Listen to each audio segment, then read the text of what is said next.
be careful. They're on the same side of the stage now. You know, it might just flop. Sure, and as my buddy Shy Wager says, could be a yum, right? Totally Shy's could gonna be hate a me. yum. Shy's gonna hate me for using that. All right, here we go. So, and then the other half of the Girthquake. There's Tim the Tap Man. So you're gonna land over by Paradise Palms. Paradise Palms, a great spot to land monster. Tons of loot, tons of resources, great rotational opportunities from there as well. Talk about that. It clearly looks like Tim the Tap Man and Dante have a plan here. You don't just choose the backside of the map for no reason. This house specifically, known as the John Wick Mansion, down in the basement, there's a little secret stash, if you will. Now hopping over to the West World is what we like to call it over here on the other side of the map. Oh. Bit of a skirmisher. Yeah, you got Osculords looking right over at Sean. Sean choosing to disengage from the fight. Will have that green tech SMG and has full shields as well, but oh no. Dead Revel's going to be in a bad spot. Very weakened there by Sean. Sean's going to take some damage as well. This is going to be our first engagement. Sean is going to go in for the fight. And then we switch on over to Dead Revel, who's looking around. And Sean's going to be out of the game. One of the first eliminations. I think that might be the first elim that goes through. The first was Sinnoh, who actually got Fear itself. I wanted to touch on it, unfortunately. But that was the first elimination. Fear itself went out? Yes. Oh, man, we really shouldn't have interviewed him. I feel I'm sorry, Justin. Hey, but it's not over, right? You can always get the reboot card. He can come back here. But for now, Lost King Nyx is in a pickle. This is rough. Rough for Nick to be in here.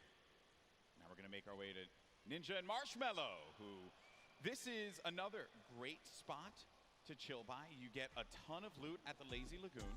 And on top of which, you know, I think there's I believe there's going to be some ballers close by. If you want to go for that, you also have the cannons you can use, I believe, to get out of there too. Yep, there's a lot of options for mobility here for sure. But you know what I like that's going on here, at least with Ninja and Marshmallow, Ninja straight up adopting, you know, his scrim and or competitive strategy, right? Lazy Lagoon, that is his most known spot for landing. So for him to land here, they mean serious business. Yeah, and he lands here relatively uncontested. There's going to be a duo over to the north, I want to say northwest, and also someone all the way up at the tippy north there. As we make our way now down forward toward Lucky Landing, we're going to have Sinnoh here along with O'King. We're gonna be seeing a lot of Sinnoh and O'King. Let me tell you guys right now, do not sleep on this duo right here. They are so good. Had the pleasure of casting and seeing them at the South Korean event that we flew out to and covered over there. They are dangerous. Well, you're hyping them up here, but unfortunately they're going to be taking some damage from the Stinks, having to push out of that fight. So when you throw down that Stink Grenade, it goes right through the damage. It does not hit the shields. It hits the green health bar. Not what you want to see happen here. Player, though, is going to be tucked away in the corner. And King and Sinnoh, they're the two top players. So they know how to work together here, try and pin their opponents into a bad spot. Here a few shots as well. More eliminations starting to go through. Nick 830 gets one onto Claire Grant. Aiden as well picks one up. Mackenzie's out of it. And then King and Sinnoh, they're just going to get, King's just going to get out of there. Yeah, just wanted that pressure, but you know what? Figured a team that's working together is definitely a dangerous one. And we touched base with Yoshi a little bit earlier today. Looks like his partner Freddy is down here. He's off. He's on a quad. Can he get away? No, he has to get away. Oh no. Got fights here. Marksman. Oh, and he just tagged up. He tagged up the quad a few times. Did manage to hit him. If he would have picked up that infantry, could have had that pinpoint accuracy with that weapon. Probably could have provided a little bit more for him there, but it's also going to be a player up above. There goes the infantry rifles I mentioned before. It's such a precise weapon to take advantage of. JT Brown, they're looking around. Gonna have Jeremy Ray Taylor up above in that box there, Monster, and they're gonna be split up a little bit because they want to clean up this player around, see if they can get any of the resources.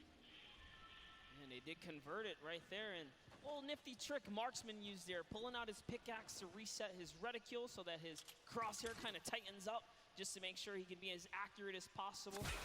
So many nifty tricks, and this is why this is the pro AM, right? You have the pros, and then you have your celebrity counterparts helping them out, and Marksman is showing that he knows what he's doing. Yeah. Looks like he's confidently ready to push as well. He might. Exactly, and then we saw Ninja and Marshmallow there on the corner of your screen for a moment, continuing to loot up. Players pushing around the side here. This is going to be coming from the west. JT Brown looking to get vision. He has that snipe out. Maybe he can get a connection perhaps, but it's going to be Marksman looking for the opportunity to take advantage of that heavy AR. Yes, I love this. JT Brown ready to back him up. He's got extra shields and everything. He's got that legendary sniper. He knows exactly where this player is at. Just looking for a small peek right here. He might take his face off. We will see. He's playing with a lot of confidence too. You can tell in the movements.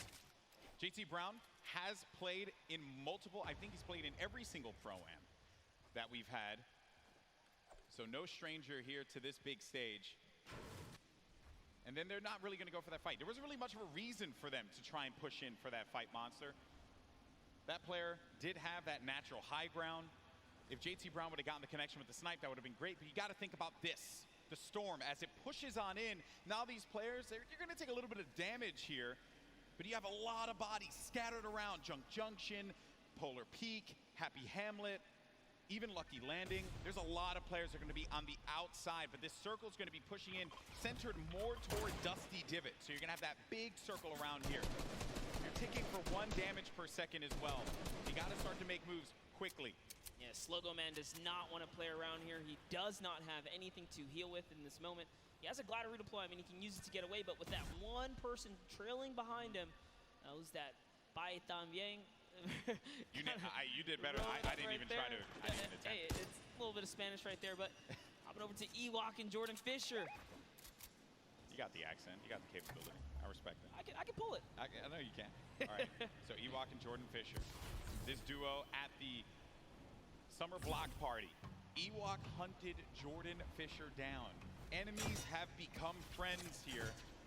And with the baller and the shadow bombs, they're going to rotate on out, get to the safe zone. A few players are going to be around here as well. And Ewok just tagged him. Take full advantage of the ping system, right? When you're able to do that, that helps so much. Sometimes you don't even need to use your words. You can just use the ping system to relay where the threats are going to be. Exactly, and that's what Ewok used as their primary form of communication here. She's going to lay down some fire. Didn't quite connect, but it's all good. Can she get a couple more shots? If they catch an advantage, we saw what she did last time to Jordan Fisher in the previous 2019 Pro-Am, right? The last one that just passed by where she made her debut. She pushed all the way across the field. She showed. Ewok gets very aggressive. She will get down. Living up to that Ewok name. You know, Ewoks will just go and bite your ankles. So that's what Ewok did in that last Pro-Am. But now we're going over to Neo Tilted. One shot girl Chandler Riggs. You're going to see Kyle K and Kyle Kaplan up above. And there's K. Crowd popped for him when he had come out. Kyle Kaplan as well. I like how Kaplan's got his marshmallow fit on as well. Not trying to throw us off at all. You know, honestly, that's like, I wouldn't use this, right? If you wear this fit, you're tempting other people to be like, dude, that's marshmallow, isn't it? Right? And then they just want to push. You're not wrong there, buddy. I'd love to catch a highlight, right? Yeah, it's like, dude, I'll push him right now. Exactly. Right? You're not wrong there. I mean, that certainly can be a thing that players see and they're like, wait a minute, maybe? But if a lot of people who have studied Ninja's gameplay know that he is going to go over to that Lazy Lagoon area. But we make our way now to the lava areas near Pressure Plant. This is where Marshmallow and Ninja are, and there hasn't been a lot of activity right now, right? It's been a little bit of a slower game, but that's what I like to see, right? You and I, we've been casting endgame after endgame after endgame in the Fortnite World Cup online qualifier, so it's nice to see some strategy, some rotations go into place here, and players really being methodical where they're going to push at what point in time. And Ninja, he's getting ambitious with these shots, managing to connect that infantry rifle, the purple infantry rifle, so good. Yeah, Ninja actually one of the advocates for playing with weapons that are not necessarily popular or cool at the moment, tends to play with things that are different. So before the infantry kind of, rose in popularity after changes, he was already running it, deeming it one of his favorite weapons to kind of play with. He's always been like that in any game that he plays. I remember many times casting him, whether it be Halo or any other title.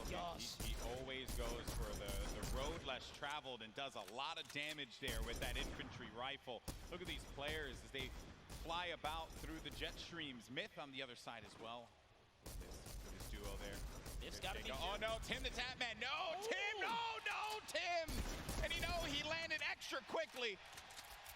He got picked off from the sky. I don't want to say it, but he was literally swatted like a fly right there. Oh, that was too easy.